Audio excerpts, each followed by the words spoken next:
C'est dans une cité populaire du nord de Tourcoing que le docteur Legrand, fils, petit-fils et arrière-petit-fils de médecin, a choisi d'exercer. Dans son cabinet, dès 8 h du matin, les patients se pressent. Elle a été à l'école hier? Ouais. Elle a été gentille la maîtresse? T'as fait de bêtises? La plupart des familles soignées ici viennent d'un milieu très modeste. Quand la consultation est terminée, la moitié d'entre elles ne déboursent rien. C'est le cas pour la petite Alia. Voilà, je vous rends vos ordonnances et votre attestation CMU. C'est une dame qui n'a pas de ressources et qui bénéficie de la CMU. Donc, les consultations, quand elle passe chez le médecin, elle n'avance pas les frais.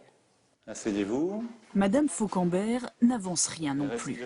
Ancienne aide à domicile, clouée à la maison à cause de son dos, elle apprécie cette facilité. Je suis en maladie de longue durée. J'ai plus que la moitié en moins de mon salaire.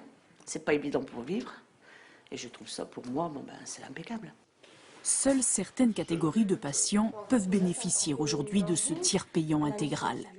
Mais une loi prévoit de le généraliser à tous, même à ceux qui gagnent bien leur vie. La mesure met le docteur Legrand très en colère. Ce qui est choquant, c'est qu'aujourd'hui, ceux qui en ont besoin en bénéficient, et on va dépenser autant d'argent pour des gens qui n'en ont pas besoin, qui ne le demandent pas. Ça n'a pas de sens.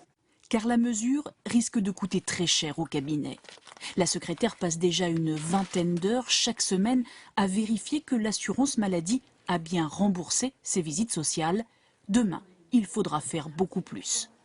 Un surcoût qui s'ajoute à des tarifs de consultation gelés depuis 3 ans.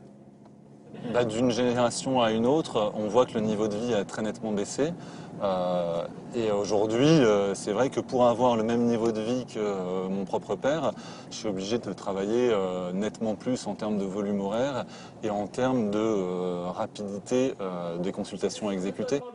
Cette médecine low cost, comme il l'appelle, le docteur Legrand n'en veut pas. Ce qu'il souhaite, c'est passer plus de temps avec ses patients et non pas avec l'administration. Le 24 décembre, avec les 3 autres généralistes du cabinet, il se mettra en grève pour une semaine, une première en 8 ans d'exercice.